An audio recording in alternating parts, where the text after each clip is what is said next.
Welcome back, listeners. So Josh, in the first segment, we just talked about where we're sitting crop stage-wise, a little bit on the soybean side of things. So as we move forward here, some of the other top questions we're getting right now in the current state of the season are just more conversations around some of these in-season nitrogen applications. It's a little bit different this year in terms of what that conversation maybe looks like, just because in years past when we're having that conversation maybe around how much nitrogen do I need to apply, we're more concerned about how much of that nitrogen that we've lost from some of those pre-plant applications. But this year, I feel like I'm maybe focusing a little bit more on really trying to understand how much nitrogen are we picking up from maybe some of that mineralization in the soil when we look at some of those rates. But the biggest topic that fits in really nice with some of these in-season nitrogen applications is making sure that we focus in on pairing in some sulfur with some of that nitrogen as well. So really important that as we make those applications through the year, we want to make sure we're adding in some sulfur to each of those applications as well. But maybe just walk us through the reasoning behind that, or just your take on what makes sense with some of those applications.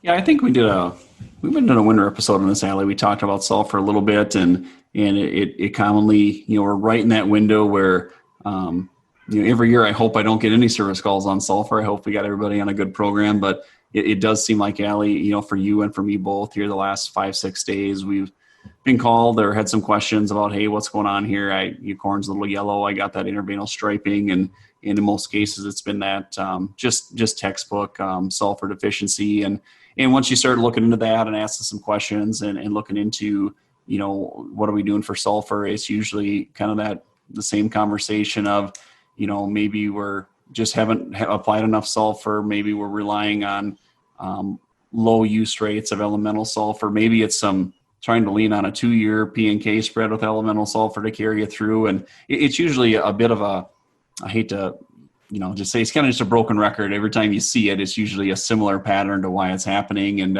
it's something that I think we talked about in the winter, Alley, too. It's if you're going to spend an extra $5, $10, $12 on your crop, if sulfur is a good place to put it. But, if you do see some of that striping and our sulfur rec in simple number, Alley, as we say, hey, 30 pounds. If you get 30 pounds of actual sulfur out there in your crop, you're going to be fine. Or, a lot of times we look at a ratio where, maybe in some cases we're pushing for higher yields, or maybe some farms that don't have it, looking at applying a pound of sulfur to every 6 pounds of N.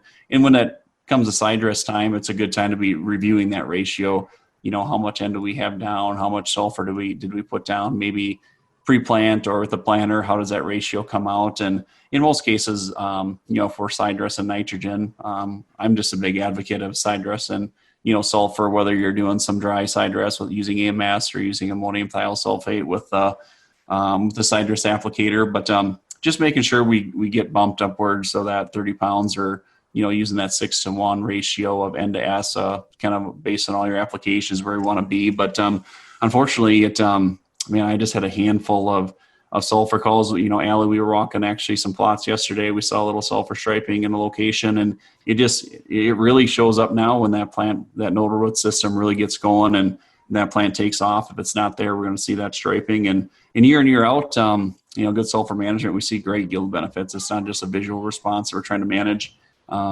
We see sometimes some big yield hits from lack of sulfur. And when you do look at big bushels, usually the sulfur rate is right up there at that 6-to-1, Alley. And usually if we're there, we don't much have hardly any issues with sulfur.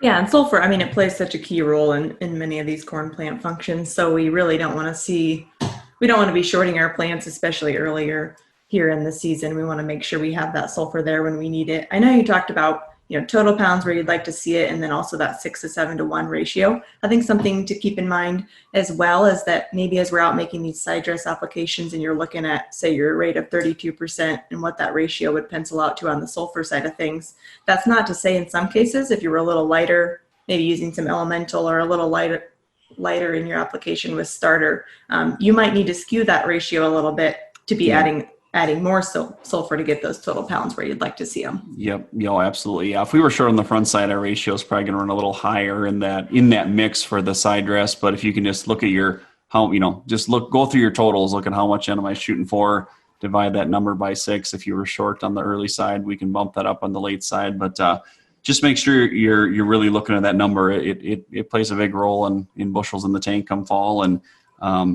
it just year in, year out, we just tend to see a lot of challenges around. And it's for various reasons. Some of it, every operation is a little different, how they handle P and K, some in the fall, some anhydrous skies. It can be a challenge to find a place for that in the spring. But if you're seeing that striping, that's what's going on, and work with someone, your fertilizer guy, or reach out to one of us, and we'll, if we're seeing some deficiency, we'll get you dialed into what you need to do to correct that issue in season, but also, maybe ways to prevent that deficiency from showing up in future years, because that's what it's all about. Yep. Individual field management is obviously going to look a little different from operation to operation, field to field. So like you already mentioned, if you're interested in maybe understanding where you're sitting on some of that, want to understand if you need to tweak some of that, happy to sit down with y'all one-on-one and just take a peek at some of those numbers and make sure they make sense for your operation. But next week, Josh, we'll check back in on where the crop is and timely agronomy topics from the field.